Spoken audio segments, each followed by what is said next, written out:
ॐ तद्विष्णु परमं पदं सदा पश्यन्ति सूरयः दिवीव चक्षुराततम्। प्रिय जिज्ञासुजनों, आज हम बात करेंगे कि अनिर्णय की स्थिति में जब हम यह न डिसाइड करें कि क्या सही है, क्या गलत है, क्या करना चाहिए, क्या नहीं करना चाहिए, ऐसी स्थिति में हमें क्या करना चाहिए और वास्तव में हम अपने जीवन में ऐसा क्यों नहीं करते हैं।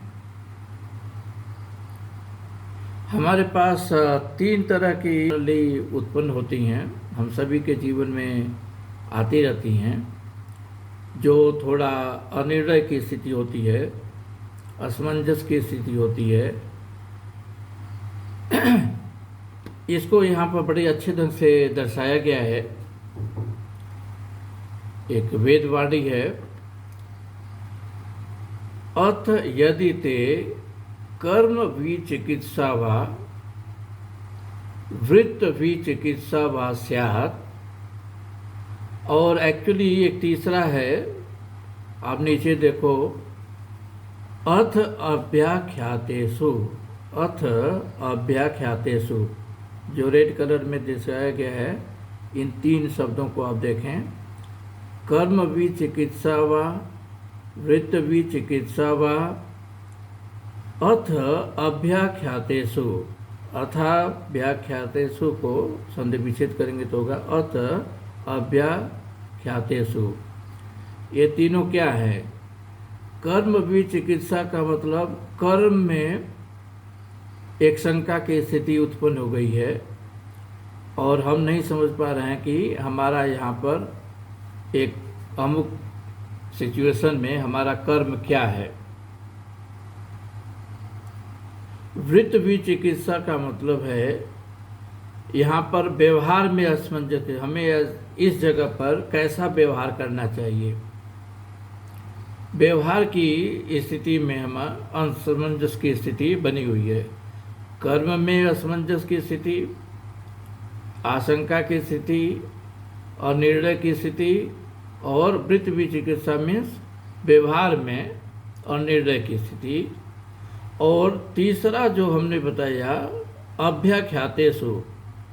अव्याख्यातेषु का मतलब है कि हमें कर्म में शंका तो नहीं है कि क्या करना चाहिए, हम जानते हैं क्या सही है क्या गलत है, लेकिन कभी कभी चीज़ें हम जानते हुए भी एक ऐसी सिचुएशन आती है जहाँ पर चीज़ें विवादास्पद हो जाती हैं लोगों के बीच में।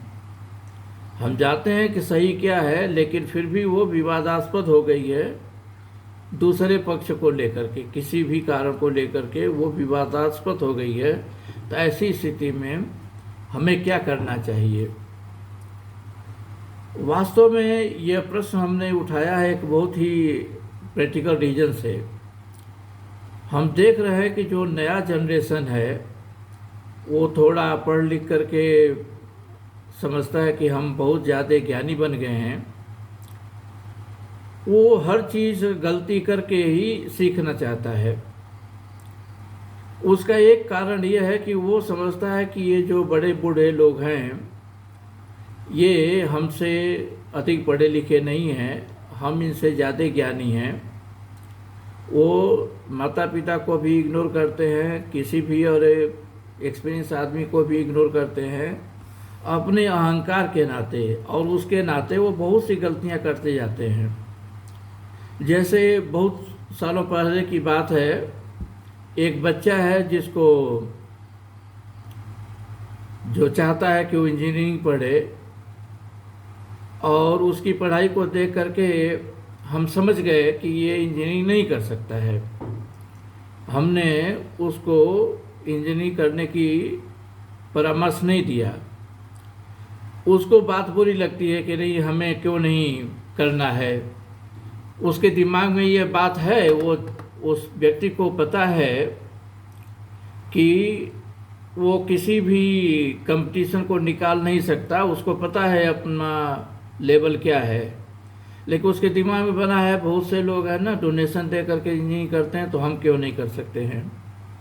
और बात वही होती है कि वो इंजीनियरिंग ज्वाइन तो कर जाएंगे, लेकिन वो वास्तव में इंजीनियर नहीं बनते हैं। वो 2-4 महीने में छोड़ करके भाग आएंगे, या कोई डमी सी डिग्री ले करके इधर उधर घूमते फिरेंगे बाद में। तो सही जगह पर उनको सही डिसीजन ले करके, जहाँ पर उनकी रुचि है, जहाँ पर वो कर सकते हैं, जहाँ पर उनकी स्ट्रेंथ है, उस एरिया में उनको जाना चाहिए। लेकिन वो उनके अंदर ये बना हुआ है कि हमारे साथ का कोई तो इतना पैसा देकर कहीं इंजीनियरिंग कर रहा है, और इंजीनियरिंग कॉलेज भी ऐसे हैं कि जो सबसे बड़ा गधा होगा उसको भी बोलेंगे कि हम तुम्हें स्कॉलरशिप दे रहे हैं, और वो ये नहीं सोचता है कि हमें स्कॉलरशिप कोई कैसे दे सकता है जब हमारे अंदर वैसी क्वालिटी नहीं है। लेकिन उस समय उसके दिमाग में एक ही भूत सवार है कि हमें करना है।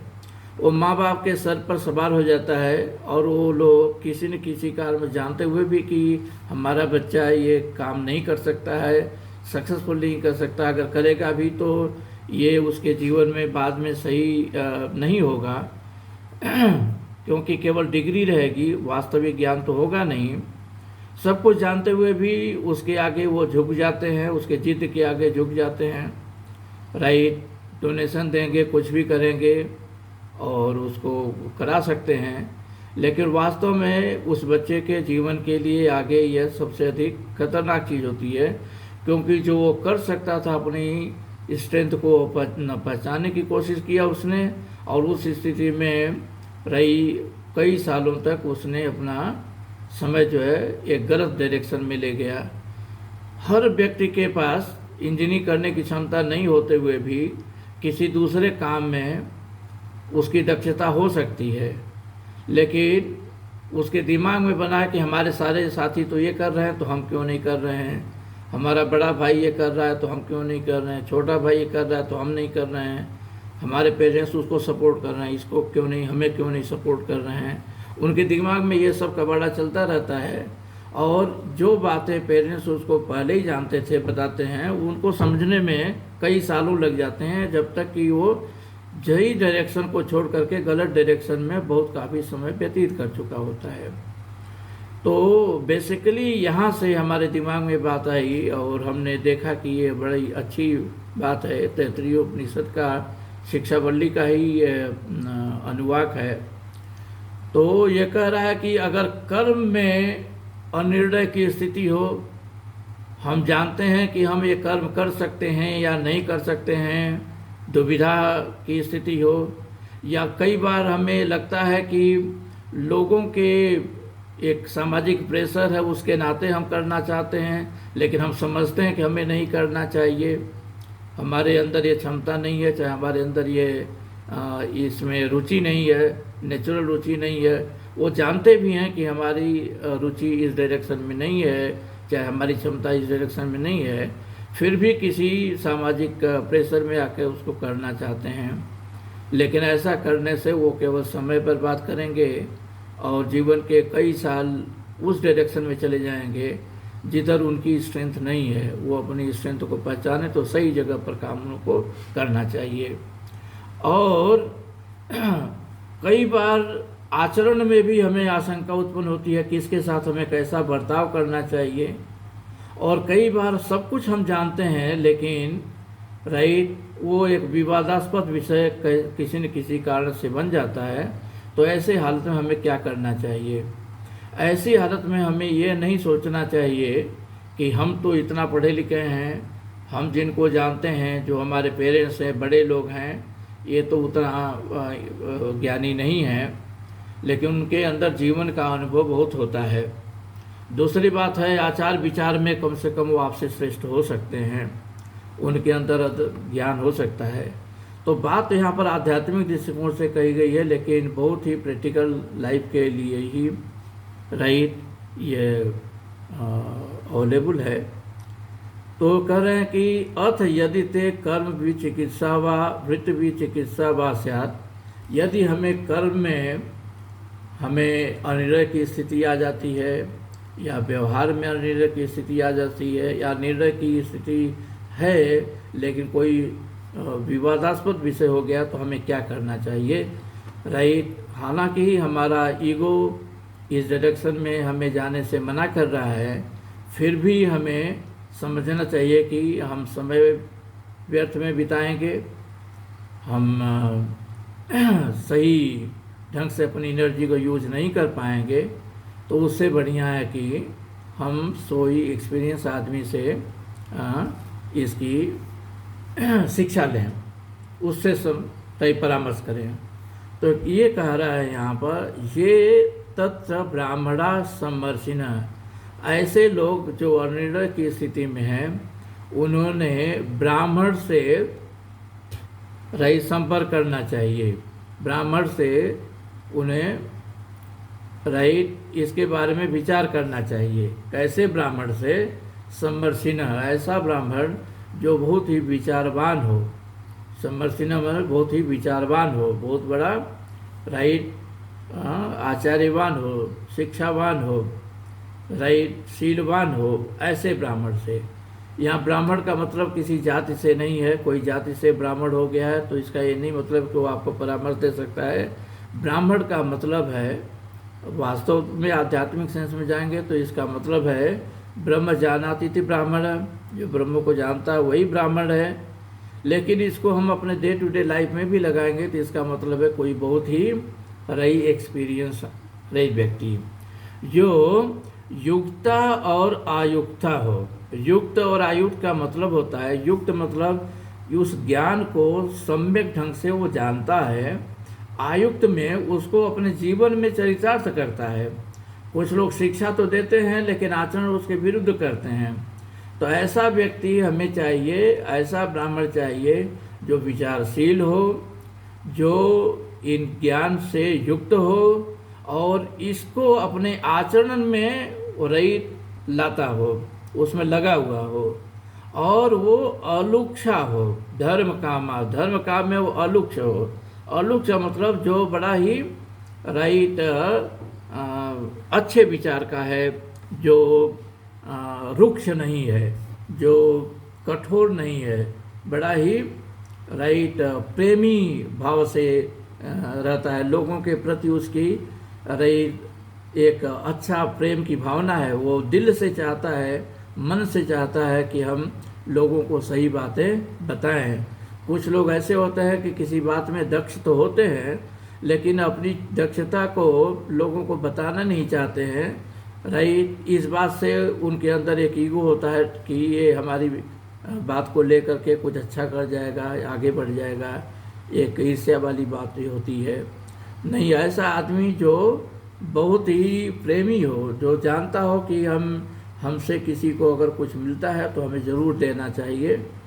यथा ते तत्र वर्तेरन, ऐसे ब्राह्मण, ऐसे दक्ष पुरुष, ऐसे दक्ष महात्मा लोग जैसा रही बर्ताव करते हैं, तथा तत्वर्तया, वहाँ पर हमें भी वैसा ही वर्तना चाहिए।